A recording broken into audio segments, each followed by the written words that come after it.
Hello, नमस्कार प्यारे बच्चों। मैं Vijay Bansal, math lecturer, Jakhal block, district Fatehabad से, हरियाणा एजुकेशन डिपार्टमेंट। आज हम अपनी मैथ की क्लास के अंदर कुछ सीखेंगे। हाँ जी प्यारे बच्चों, जो आज हम शुरू करेंगे हमारे पास हमारी क्लास 12th का, ठीक है, हमारा जो चैप्टर 12th है लीनियर प्रोग्रामिंग, ठीक है, उसको हम शुरू करेंगे। इसके शुरू करने से पहले हम एक मैथमेटिशियंस की जी पॉल है की बहुत अच्छी कोटेशन है, उसके बारे में बात करते हैं। The mathematical experience of the student is incomplete if never had the opportunity to solve a invented by himself। Means वो मैथमेटिकल एक्सपीरियंस आपका किसी बच्चे का, स्टूडेंट का, वो इनकम्प्लीट है इफ़ ही नेवर, अगर वो नहीं कर सकता, हैड द अपॉर्चुनिटी, उसको मौका नहीं दिया गया टू सॉल्व ए प्रॉब्लम, अपनी प्रॉब्लम को सॉल्व करने का, इन्वेंटेड बाय हिमसेल्फ, जो उसने खुद बनाई है, ठीक है। जो लीनियर प्रोग्रामिंग है ये आपके पास एक ऐसा ही चैप्टर है जिसके अंदर हम बनाई गई हमारे बिजनेस के अंदर, ठीक है, कॉमर्स के अंदर, मैनेजमेंट साइंस के अंदर, इंडस्ट्रीज के अंदर जितनी भी प्रॉब्लम्स क्रिएट होती हैं जो हमारे खुद के द्वारा बनाई गई होती हैं, ठीक है, हमारे सिस्टम्स के द्वारा ऑटोमेटिक जनरेट होती हैं, उनको सॉल्व करने का एक मेथड है, ठीक है। आप अपनी +1 क्लास के अंदर लीनियर इक्वेशंस के बारे में आप पढ़ चुके हैं, ठीक है। लीनियर इन इक्वेशंस के बारे में हमने पढ़ा है, ठीक है। और लीनियर इन इक्वेशंस के अंदर फिर हमने ग्राफ ड्रॉ करने सीखे हैं, ठीक है, 2 वेरिएबल्स वाले। यहाँ हम जो सॉल्व करना सीखेंगे वो 2 वेरिएबल्स प्रॉब्लम्स को ही सॉल्व करना सीखेंगे, ठीक है। जैसे आपके पास किस टाइप के क्वेश्चन इसके अंदर हम इंक्लूड करते हैं उनके बारे में बात करते हैं। जैसे आपको दिया गया है, a furniture dealer deals in only 2 items. एक फर्नीचर डीलर है, वो 2 आइटम्स के अंदर डील करता है। किसके अंदर? एक टेबल के अंदर और दूसरा चेयर के अंदर, ठीक है, इनके अंदर वो डील करता है। ही हैज़ 50,000, उसके पास 50,000 रुपये इन्वेस्टमेंट करने के लिए, मीन्स वो मैक्सिमम 50,000 रुपये लगा सकता है उसके अंदर। एंड स्टोरेज स्पेस, और जो चेयर और कुर्सी को रखने के लिए जगह है उसके पास, वहाँ पर वो मैक्सिमम 60 पीस रख सकता है, इतनी जगह है उसके पास, ठीक है। एक टेबल की जो कॉस्ट पड़ती है उसको 2500 रुपये पड़ती है, और जो एक मेज चेयर की कॉस्ट उसको पड़ती है वो 500 रुपये पड़ती है, ठीक है। और he estimate that from the sale of 1 table he can make a profit. एक टेबल सेल करने पर उसको लगभग 250 का प्रॉफिट होगा। And sale of the 1 can make a profit. Chair के पर उसको कितने का प्रॉफिट होगा? 75 रुपीज का प्रॉफिट होगा। He wants to know how many tables and chair he should buy from the available money so as to maximize his total profit, assuming that he can sell at all the items which he buys। कहना उसको कितनी बताते हुए कि वो 50,000 रुपये invest कर पाए और 60 जो जगह है उसके अंदर भी उसको कोई दिक्कत ना आए, ठीक है। और जब वो टेबल्स और चेयर को सेल कर दे तो उसका जो प्रॉफिट है वो भी क्या हो? मैक्सिमम हो, ठीक है। इस टाइप की जो प्रॉब्लम है, इन टाइप की जैसे हम कहें प्रॉब्लम्स हैं, such types of problem which seeks to maximise, जिनके अंदर हम बात करते हैं मैक्सिमम्स की, ठीक है, मिनिमम की, ठीक है। वो मैक्सिमम मिनिमम क्या हो सकते हैं? आपके प्रॉफिट की बात करें, ठीक है, या कॉस्ट की बात करें, वो कुछ भी हो सकते हैं। ऐसी जितनी भी प्रॉब्लम्स है इनको हम क्या बोलते हैं? ऑप्टिमाइजेशन, ठीक है, ऑप्टिमाइजेशन प्रॉब्लम्स, इनको हम बोलते हैं ऑप्टिमाइजेशन प्रॉब्लम्स। और ऑप्टिमाइजेशन प्रॉब्लम्स के अंदर इसको सॉल्व करने के लिए हमारे पास कई मेथड हैं, जिसके अंदर से एक मेथड है हमारे पास लीनियर प्रोग्रामिंग प्रॉब्लम्स, ठीक है। एक हमारे पास बनती है लीनियर प्रोग्रामिंग प्रॉब्लम, जो इसके अंदर बनती है हमारे पास एक special what a very important class है ऑप्टिमाइजेशन प्रॉब्लम की, एलपीपी, ठीक है। एलपीपी के अंदर हम जो सॉल्व करना सीखेंगे ऑप्टिमाइजेशन के अंदर, और कई टाइप हो सकती हैं, लेकिन एक टाइप है उसके अंदर LPP mean linear programming problem. Linear programming problem इसलिए कहा जाता है इनको, ठीक है, प्रॉब्लम्स तो ये है ही ऑप्टिमाइजेशन के अंदर। और लीनियर इसलिए कहा जाता है कि जो इसके अंदर बात की गई है एक्स और वाई, जितनी भी टेबल्स या चेयर्स की जैसे हम बात करें, ठीक है, वो आपकी लीनियर इक्वेशंस की फॉर्म में ली जाती हैं, ठीक है, उनका लीनियर प्रोग्राम बनाया जाता है। और लीनियर प्रोग्रामिंग एलपीपी के अंदर हम जो हमारे सिलेबस के अंदर हम स्टडी करेंगे, इसको सॉल्व करने के लिए हमारे कई मेथड होते हैं। सिंप्लेक्स मेथड होता है, ठीक है, लेकिन हमने जो स्टडी करना है यहाँ पर, हम जो स्टडी करेंगे वो कौन सा मेथड है? हमारा ग्राफिकल मेथड, मीन्स हम ग्राफ की हेल्प से स्टडी करना सीखेंगे। +1 में आप लीनियर इक्वेशंस के अंदर ग्राफ बनाना सीख चुके हैं, यहाँ फिर आपको ग्राफ बनाना सिखाया जाएगा दोबारा, ठीक है। और उसके अकॉर्डिंग फिर साथ में प्रॉब्लम सॉल्व करनी भी बताई जाएंगी, कैसे हमने उस वैल्यू को सॉल्व आउट करना होगा मैक्सिमम मिनिमम को, ठीक है। प्लस वन में हमने सिर्फ ग्राफ बनाना सीखा था, यहाँ हम उन प्रॉब्लम्स को डिस्कस करना भी सीखेंगे। इसके अंदर हम क्या करते हैं, हमारे पास जितने भी हम ये कॉन्स्टेंट्स लेते हैं, ठीक है, एक्स और वाई जो हम लेंगे हमारे पास, ठीक है, इनको हम क्या करते हैं पॉजिटिव लेट करते हैं। एक्स वाई जो हमारे पास ग्रेटर देन 0 लिए जाते हैं, मीन्स ये आपके नॉन नेगेटिव या यूं कहें पॉजिटिव, ठीक है, कॉन्स्ट्रेंट्स कहलाते हैं आपके कॉन्स्ट्रेंट्स, ठीक है। मीन्स कॉन्स्ट्रेंट्स आपकी कहलाती हैं इक्वेशंस, जितनी भी आप अपनी दी गई कंडीशंस के ऊपर, ठीक है, जो कंडीशंस के ऊपर हम इक्वेशन बनाते हैं उनको बोलते हैं हम कॉन्स्ट्रेंट्स, ठीक है। अब इसके अकॉर्डिंग जैसे हमारे पास अगर हम डिस्कस करना चाहें, हमारे पास क्या क्या इक्वेशंस बन सकती हैं हमारे जो कॉन्स्टेंट्स हैं वो क्या क्या हो सकते हैं। आपको एक्स मान लीजिए टेबल बनना है अपनी, और वाई आपने चेयर, ठीक है, ये टेबल्स और ये चेयर जो आप मार्केट से परचेज करना चाहते हैं। अभी नंबर हमें पता नहीं, इसकी जो कॉस्ट है 2500 रुपये है, तो आपके कितने पैसे लगेंगे 2500 एक्स लगेंगे। इसकी कॉस्ट कितनी है 500 रुपये है, तो आपने वाई टेबल्स चेयर्स खरीदी तो कितनी कॉस्ट दे पे करनी पड़ेगी आपको 500 वाई। तो दोनों का जो टोटल है वो लेस देन इक्वल देन कहाँ होगा 50,000, क्योंकि आप 50,000 इन्वेस्ट कर रहे हैं। अगर आप 500 से इसको डिवाइड कर देते हैं तो 5x plus Y less than 100, ठीक है, आपकी ये एक पहली इक्वेशन बन जाती है, मीन्स पहली कॉन्स्टेंट बन जाती है आपकी। दूसरा क्या कर रहे हैं, आप उन दोनों को रखेंगे, एक चेयर और एक टेबल, जितनी भी आई उन टोटल दोनों को जब रखेंगे, जो स्पेस है वो हमारे पास रखने के लिए जगह है वो 60 के लिए है, मीन्स आपकी ये सेकेंड इक्वेशन बन गई। और जो एक्स और वाई की वैल्यू होगी वो हम ऑलवेज पॉजिटिव होगी, मीन्स नेगेटिव वैल्यू आपकी कभी नहीं हो सकती है, ठीक है, क्योंकि नेगेटिव कॉन्स्टेंट्स हुए तो हमारे पास पॉसिबल ही नहीं है हमारे पास बना पाना उसको, ठीक है। और अब इसमें देखते हैं फिर हमारा ऑब्जेक्टिव फंक्शंस। ऑब्जेक्टिव फंक्शंस आपका क्या होता है, जो आपको मैक्सिमाइज या मिनिमाइज के बारे में बताता है, ठीक है। आपको जो कॉस्ट प्रॉफिट है वो मैक्सिमाइज करना है, मीन्स आपका जो ऑब्जेक्टिव फंक्शन है इसको हम जेड से रिप्रेजेंट करते हैं। आपको इस पर एक टेबल पर 250 का प्रॉफिट होना चाहिए और चेयर पर 75 का, ठीक है, 75 वाई ये आपके पास बन जाएगी, मीन्स ये इक्वेशंस आपकी ड्राइव हो जाएंगी यहाँ से, ठीक है। अब इसी चीज़ के अकॉर्डिंग ये हमारा ऑब्जेक्टिव फंक्शंस है, ठीक है, ये हमारे कॉन्स्टेंट्स कहलाएंगे, ठीक है। और ऑप्टिमाइजेशन प्रॉब्लम आपके पास, क्योंकि इसके अंदर हम मैक्सिमम मिनिमाइज को डिस्कस करेंगे, तो हमारी ये जिस टाइप की भी प्रॉब्लम्स है इनको हम ऑप्टिमाइजेशन प्रॉब्लम कहते हैं, ठीक है। जिसके अंदर हमारे पास जो हम सिलेबस स्टडी कर रहे हैं वो एलपीपी के बारे में स्टडी कर रहे हैं, लीनियर प्रोग्रामिंग प्रॉब्लम, ठीक है। इनको जो सॉल्व करने का मेथड रहेगा हमारा वो ग्राफिकल मेथड रहेगा। अब जैसे हम बात करें हमारे पास हम ग्राफ देखते हैं, ठीक है, मैं आपको इसका ग्राफ बना बनाए बता रहा हूँ, इनके ऊपर कैसे बना उसके बारे में नहीं, फिलहाल आपको उनके पॉइंट समझाने के लिए क्या हमारा कहलाएगा उनके लिए। आप ग्राफ देख रहे हैं, ठीक है, देखेंगे अब ग्राफ जो देख रहे हैं, इस ग्राफ के अंदर हमारे पास क्या है, जो हमें अलग अलग टाइप्स के फिजिबल रीजन्स और इनफिजिबल रीजन्स होंगे। फिजिबल रीजन्स जितना भी आपका ये टोटल शेडेड रीजन्स है, ठीक है, ये टोटल रीजन्स आपका फिजिबल रीजन्स कहलाएगा हमारा, ठीक है, मीन्स फिजिबल सॉल्यूशंस हो जाएंगे हमारे पास रीजन्स के, ये फिजिबल रीजन हो गया। और इसके अंदर जो कॉर्नर पॉइंट्स है हमारे, ठीक है, वो हमारे फिजिबल सॉल्यूशन कहलाएंगे, जितने भी आपके कॉर्नर पॉइंट्स बन जाएंगे, ठीक है। अब इन कॉर्नर पॉइंट से ही आप अपनी मैक्सिमाइज या मिनिमाइज जो वैल्यू है उसके बारे में हम इसको पता करेंगे हमारे पास, ठीक है। आपके जितने भी पॉइंट्स होंगे उसी हिसाब से, अगर ये ग्राफ बाउंडेड होगा बंद है, ठीक है, तो बाउंडेड रीजन हो गया आपका, अगर बंद नहीं है तो अनबाउंडेड हो जाएगा। बाउंडेड रीजन के अंदर आपके पास ये रहता है कि आप मैक्सिमाइज और मिनिमाइज दोनों वैल्यू बता सकते हैं, ठीक है। आपको वो क्वेश्चन के अकॉर्डिंग देखेंगे आपको पूछा क्या गया है। और अनबाउंडेड रीजन्स के अंदर क्या रहता है आपके पास, आप सिर्फ एक ही चीज़ मैक्सिमाइज या मिनिमाइज उसके बारे में ही हम डिस्कस कर सकते हैं, ठीक है, उसी के अकॉर्डिंग आपके पास वैल्यू देखी जाएगी।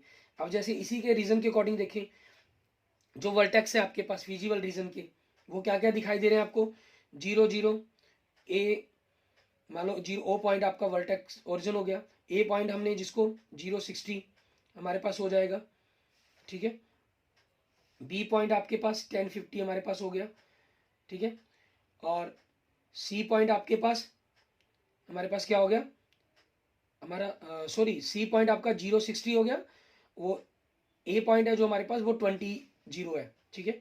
इसके अकॉर्डिंग हमने करस्पॉन्डिंग वैल्यू निकाली, मीन्स इन पॉइंट्स को हमने इस फंक्शन के अंदर रखा और वहां से आपकी जेड की वैल्यू आई है 0 4,500, 6,250, 5,000 हमें क्योंकि मैक्सिमाइज बतानी थी, तो इसके लिए इसका आंसर क्या बन गया, आपकी मैक्सिमाइज वैल्यू क्या बन गई 6,250, और पॉइंट क्या बन जाएगा 1050।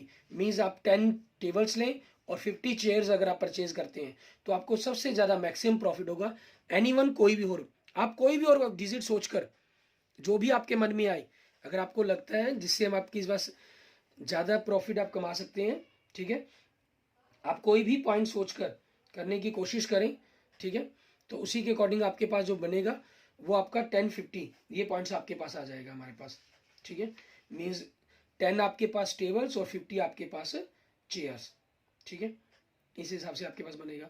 क्योंकि आप जो दूसरा पॉइंट सोच रहे हैं 60 जीरो का, मीन्स 60 टेबल्स अगर हम ले लें, 0 चेयर्स, वो आपका फिजिबल रीजंस के अंदर ही नहीं कवर हो रहा, ठीक है। क्योंकि अगर आप 60 टेबल्स लेने की सोच रहे हैं तो आप 2500 से अगर उसको गुना करते हैं, ठीक है, क्योंकि 2500 रुपये का एक टेबल आएगा, आपको प्रॉफिट तो दिमाग के अंदर हमारे पास चलता है कि हम 60 टेबल्स क्यों नहीं खरीद सकते, तो 250 रुपये के हिसाब से हमें सबसे ज़्यादा प्रॉफिट हो जाएगा उसमें, ठीक है ना, लगभग 15,000 रुपये का प्रॉफिट होगा। लेकिन आपके पास 60 टेबल खरीदने के लिए 2500 के हिसाब से आपको क्या चाहिए, 1.5 लाख रुपया चाहिए, लेकिन आपके पास क्या है, सिर्फ 50,000 रुपये हैं, ठीक है, हमारे पास लाख रुपया कम है, तो ये भी तो हमारे पास है ना। हम 2500 के हिसाब से जो मैक्सिमम टेबल खरीद सकते हैं वो 20 खरीद सकते हैं, ठीक है, और 20 टेबल्स अगर हम खरीदते हैं और कोई 0 चेयर खरीदते हैं, ठीक है, उसके ऊपर देखिए आपके पास उसमें प्रॉफिट कितना हो रहा है, सिर्फ 5,000 रुपये का प्रॉफिट होगा, क्योंकि 20 खरीदेंगे तो 5,000 भी होंगे आपके पास, ठीक है। ऐसे आप और कोई कल्पना करके देख लें, सोच कर देख लें, लेकिन वो कंडीशन भी सेटिस्फाई होनी चाहिए आपके पास, ठीक है, उसके अकॉर्डिंग आपको देखना है इनका। अब हम क्या करेंगे, ये हमने दिए गई प्रॉब्लम्स पर डिस्कस किया, अब हम पहले क्वेश्चन है जो हमारे एक्सरसाइज का, ठीक है, उसके अकॉर्डिंग हम इसको सॉल्व करके देखेंगे कि किस प्रकार से हमें इस क्वेश्चन को सॉल्व करने हैं क्वेश्चन। आप पहला क्वेश्चन देखें, ठीक है, उसी के अकॉर्डिंग हम सॉल्व करेंगे। हमारे पास आपको जो कह रहा है एक्सरसाइज के अंदर क्या कहा हुआ है इन्होंने एक्सरसाइज के क्वेश्चंस में, कहना है solve the following linear programming problems, ठीक है, ग्राफिकली। पहले क्वेश्चन में आपको मैक्सिमाइज जो दे रहा है z 3x + 4y, ठीक है, और सब्जेक्ट टू द कॉन्स्ट्रेंट्स दिया गया आपको, सब्जेक्ट टू द कॉन्स्ट्रेंट्स, ये हमने क्वेश्चंस के अंदर बनाई थी, जो हमने एक जनरल एग्जांपल के थ्रू मैंने आपको फिजिबल रीजंस सारा कुछ बताया, ठीक है, उसके अंदर मैंने इक्वेशंस दी गई स्टेटमेंट के अकॉर्डिंग बनाई थी।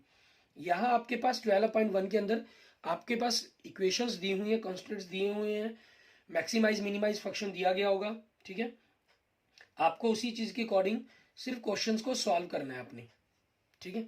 अब इसमें देखिए हमारे पास पहला क्वेश्चन जो हमें दिया गया, इसमें आपके पास देखें कैसे हमें सॉल्व करना है, मैं सॉल्व करना सीख रहे हैं, और स्टेटमेंट से आपको इक्वेशन बनाना फिर उनको सॉल्व करना हम अपनी नेक्स्ट एक्सरसाइज 12.2 के अंदर सीखेंगे, ठीक है। इसमें अब आपको करना क्या होगा, सबसे पहले आप जो भी जितनी भी इन इक्वेशन दी गई हैं उनके अकॉर्डिंग हमें बात करनी होती है, ठीक है। आप लेट कर लेते हैं, लेट x + y = 4, फिर इसके लिए ग्राफिकल टेबल पर बात कर लेंगे।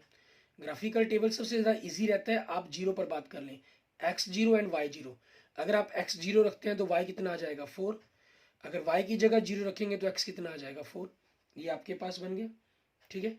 It means it passes through, ठीक है, it passes through the points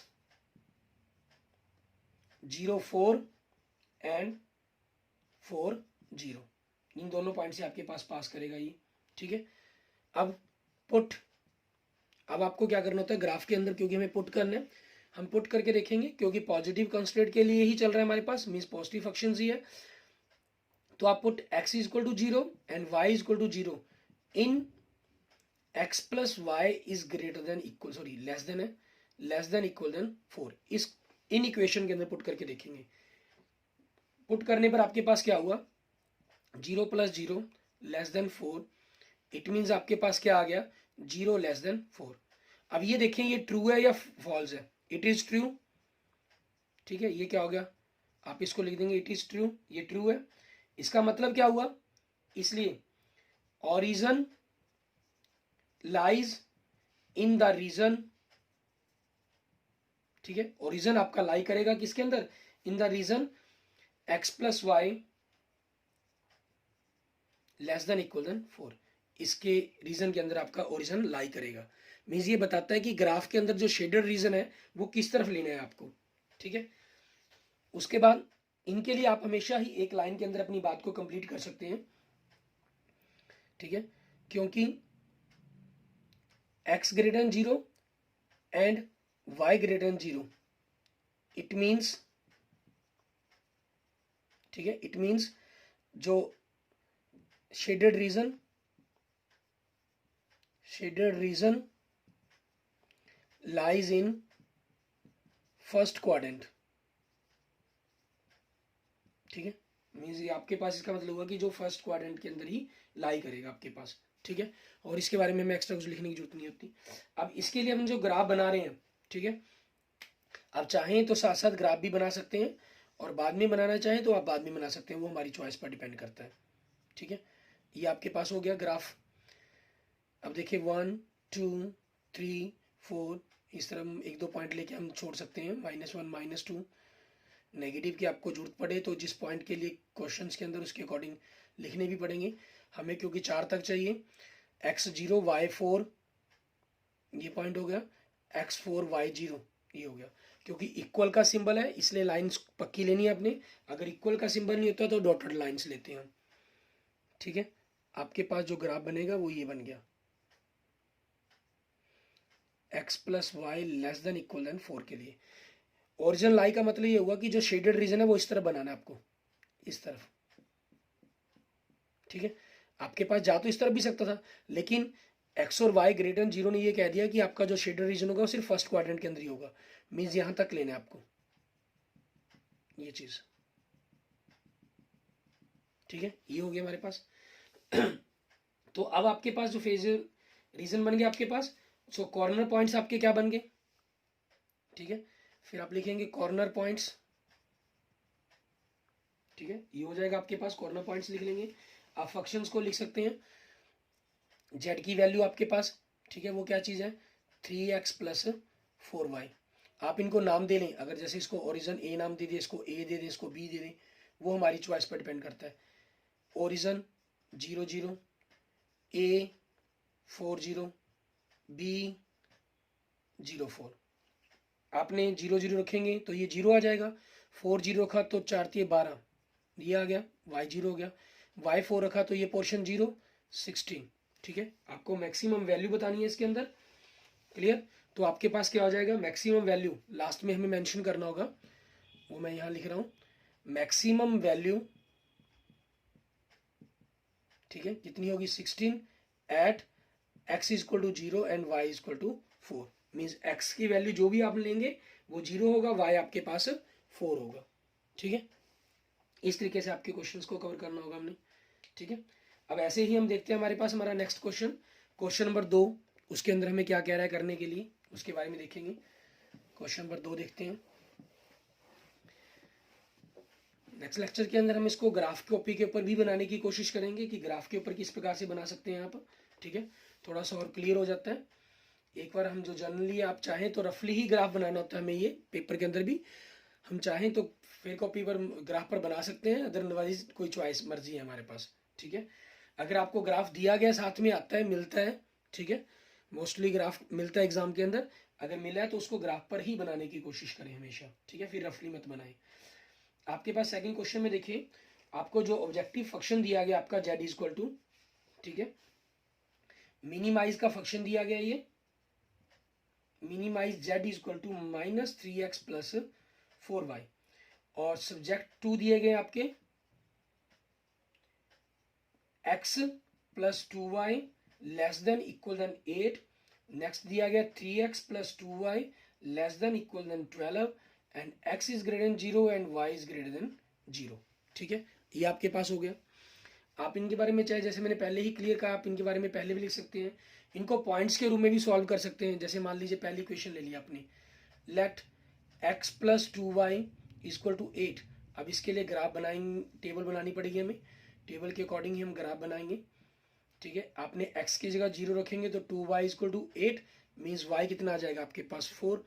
आपने y की जगह 0 रख दें तो x कितना आ जाएगा आपके पास 8, ठीक है, 0 4 8 0, आपके पास आपका ये पॉइंट आ जाएगा। क्लियर, ठीक है।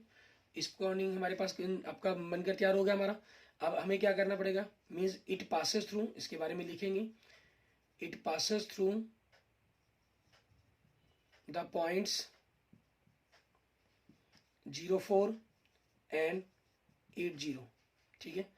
आपके पास हो गया। अब नाउ पुट, आप x की जगह x is equal to 0 and y is equal to 0 put करेंगे, x की जगह 0 and y is equal to 0 in equation आपके पास क्या थी, x plus 2y less then 8, ठीक है। इसके अंदर हमें पुट करके देखना होगा, इसको वैल्यू को रखेंगे कि क्या बनता है आपके पास, क्या नहीं बनता। ये आपने जब इसको रखा, x की जगह 0 रखा, y की जगह 0 रखा, तो क्या बन गया, ये 0 बन गया, 0 लेस देन 8, ठीक है, विच इज ट्रू, ये ट्रू हो गया आपका। इट मीन्स आपके पास क्या बना, ओरिजिन, ठीक है, lies in the shaded region, ये लिख देंगे हम। अगर नॉट ट्रू बने, शेडेड रीजन लिख दो या इन इक्वेशन लिख दो आपके पास, ठीक है ना। ये दोनों में से जो मर्जी आप लिखना चाहे वो लिख सकते हैं, क्योंकि ग्राफ आपके पास ये लाइन बन कहाँ रही है ग्राफ की, उसके अकॉर्डिंग आप इसको ऐसा भी लिख सकते हैं, बिलो द लाइन या अबव द लाइन। अगर मान लो जैसे ग्राफ बना रहे हैं आप, ठीक है, ये लाइन यहाँ बनी क्योंकि ओरिजिन यहाँ है, तो अबव द लाइन लिखनी पड़ेगी। अगर मान लो लाइन ये इस ग्राफ की यहाँ बनती है, इट मीन्स इसके नीचे की तरफ हो गया, तो बिलो द लाइन लिख सकते हैं, ठीक है। इस तरीके से आप इसको ये भी मेंशन कर सकते हैं, वो हमारी चॉइस पर डिपेंड करता है।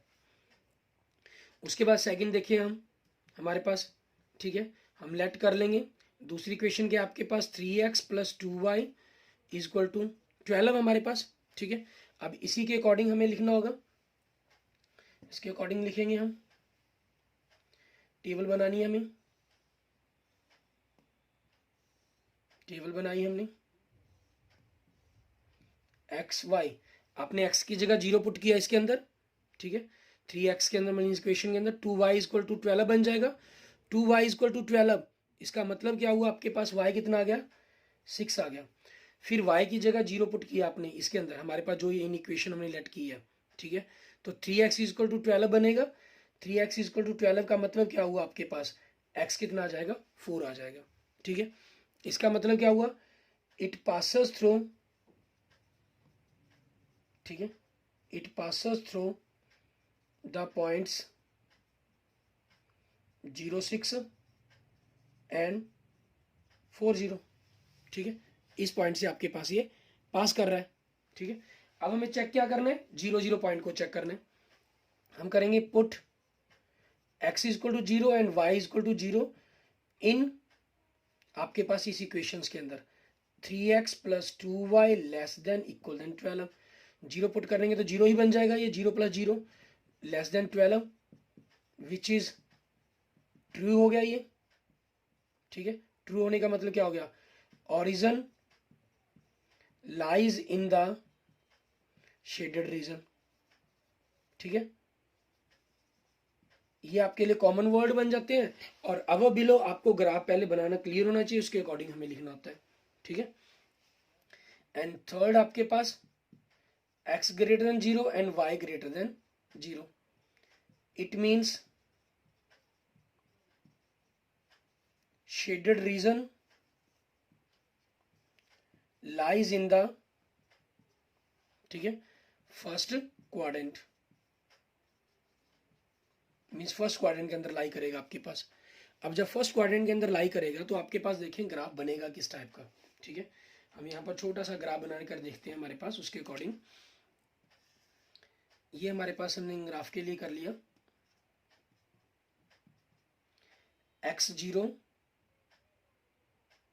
आपके पास 1 2 3 4 5 6 तक चाहिए हमें, 1 2 3 4 5 6, ठीक है, 1 2 3 4 5 6, थोड़ा सा और आगे तक ले लेते हैं, 7 8, 1 2 3 4 5 6 7 8, नेगेटिव तो हमें चाहिए ही नहीं, ठीक है। चाहे आप इसकी तरफ ग्राफ को थोड़ा सा दबाना चाहें तो दबा भी सकते हैं, ठीक है, मीन्स इस पोर्शंस को कम ले लें, नीचे की तरफ ले सकते हैं। अब इसमें देखें x0 और y4, x0 और y4 आपके पास आपका ये पॉइंट बन जाएगा, और x8 और y0 आपका ये पॉइंट बन जाएगा, ठीक है। अब इन दोनों पॉइंट से मिलाने पर आपके पास ये लाइन बन गई आपकी। ग्राफ का जो शेडेड रीजन है इस तरफ आना अंदर की तरफ, ठीक है, इसके अंदर की तरफ रहेगा। दूसरा आपके पास क्या हो गया, x0 y6 ये पॉइंट हो गया आपके पास, एंड x4 y0 ये पॉइंट हो गया आपके पास, ठीक है। अब इन दोनों पॉइंट्स को मिलाने वाला जो हमारा लाइन ग्राफ बनेगा वो ये बन गया आपके पास, ठीक है। अब दोनों के दोनों फर्स्ट क्वाड्रेंट के अंदर दोनों ही पोर्शंस को कवर करें। ऐसा कौन सा एरिया बनता है आपके पास, ये बनता है, ठीक है, ये पोर्शंस हो गए आपके पास। अब आपने इनको जो भी लाइंस के अकॉर्डिंग नाम दे सकते हैं, ठीक है। जैसे ये ओरिजिन पॉइंट होगा आपका, मान लीजिए ये ए पॉइंट हो गया, ये बी पॉइंट हो गया और ये सी पॉइंट हो गया। ग्राफ के ऊपर आपको ये बिल्कुल दिखाई दे जाते हैं। ए पॉइंट आपके पास क्लियर है 0 पॉइंट, ये तो 0 0 हो गया, और ए पॉइंट भी क्लियर है आपके पास x4 y0, सी पॉइंट भी क्लियर है आपके पास 0 4, और ये पॉइंट हमारे पास जो बी है, बी के जो कोऑर्डिनेट है, ठीक है, हमें 10वीं क्लास के मेथड से ही सॉल्व करने पड़ते हैं, या हम जब ग्राफ कॉपी पर बनाते हैं तो ये हमें पॉइंट्स बिल्कुल क्लियर हो जाता है कि किसके सामने है हमारे पास इस तरफ से। वैसे भी आप देख सकते हैं बिल्कुल क्लियर हो जाएगा आपको कौन सा पॉइंट्स है दोनों इक्वेशन को जो सेटिस्फाई कर रहे हैं हमारे पास, ठीक है, उसके अकॉर्डिंग आपको देखना होगा। एक्स देखें इसके अंदर 3, सॉरी हाँ x3 आप 2 हो जाएगा आपके पास, 2 की तरफ जा रहा है आपका ये x2 और y3, ठीक है, मेरे ख्याल से ये बनेगा। एक मिनट चेक भी करके देख लेते हैं, ग्राफ जो दिखाई दे रहा है x2 अगर y3 रखते हैं, 3 दूनी 6 और 2 8, बिल्कुल सही है, इक्वेशन बन गई। 2 3 6, 3 दूनी 6, 6 और 6 12, 12 बिल्कुल सही, ये बन जाएगा आपके पास, ठीक है। चारों कॉर्नर पॉइंट्स आपके पास आ गए। अब इन कॉर्नर पॉइंट्स के अकॉर्डिंग ही हमें ग्राफ की इनकी वैल्यूज को मैक्सिमाइज या मिनिमाइज लिखना होगा, ठीक है। अब इसके मैक्सिमाइज या मिनिमाइज लिखने के लिए हम क्या करते हैं, ठीक है, थोड़ा सा कर लेते हैं, फिर आपको मैं ग्राफ के ऊपर यहाँ पर बना के दिखाता हूँ। अब आपके पास ये पहला थर्ड पॉइंट होगा, ये फोर्थ पॉइंट के अंदर आपने क्या किया, ग्राफ को सॉल्व किया मान लीजिए, ठीक है, या ग्राफ तो आपके पास जनरल हमको लिखना ही लिखना था, फोर्थ आप इसको कह लीजिए, ये नहीं भी लिखेंगे तब भी आपका सॉल्यूशंस के रूप में होगा ये फोर्थ पार्ट मैथ का क्वेश्चन का, ठीक है। या आपने जो ये वैल्यू निकालने के लिए सॉल्व किया आप उसको भी लिख सकते हैं, ठीक है ना, मीन्स फोर्थ के अंदर जैसे सॉल्व कर लीजिए, सॉल्विंग x प्लस 2y, ठीक है, हमारे पास इक्वल टू 8 एंड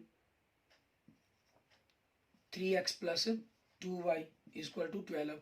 सॉल्व करने पर आपके पास कितना है, x2 आएगा एंड y3 आ जाएगी आपके पास, ठीक है, ये आपका पॉइंट्स आ गया। और नहीं करना चाहें, रफली भी करना चाहें तो आप रफली भी कर सकते हैं, ठीक है। बाकी क्योंकि हमें काम करना ही होता है तो हमेशा फेयर पर ही करते रहें, वो सबसे बेस्ट रहता है आपके लिए, ठीक है ना। अब सॉल्यूशंस निकालेंगे हमारे पास, ठीक है। कॉर्नर पॉइंट्स मीन्स हम टेबल्स ही बना लेते हैं एक प्रकार से हमारे पास, ठीक है। कॉर्नर पॉइंट,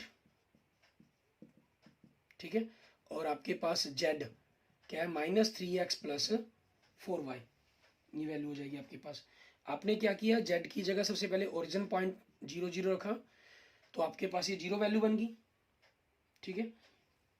दूसरा आपने a पॉइंट के कोऑर्डिनेट रखे, वो क्या है आपके पास 4 0 है, x की जगह 4 रखा, y की जगह 0 रखा तो -12 आ गया। फिर आपने b की जगह, ठीक है, हमारे पास रखा, इसमें क्या हुआ, आपने 0 और 2 और 3 है, x की जगह 2 रखा तो -6, y की जगह 3 रखा तो 12, तो वैल्यू क्या बन गई आपकी 6 बन गई, ठीक है। फिर आपने c पॉइंट रखा, मीन 0 4 रखा, x की जगह 0, y की जगह 4, तो कितना बन गया 16 बन गया आपके पास, ठीक है।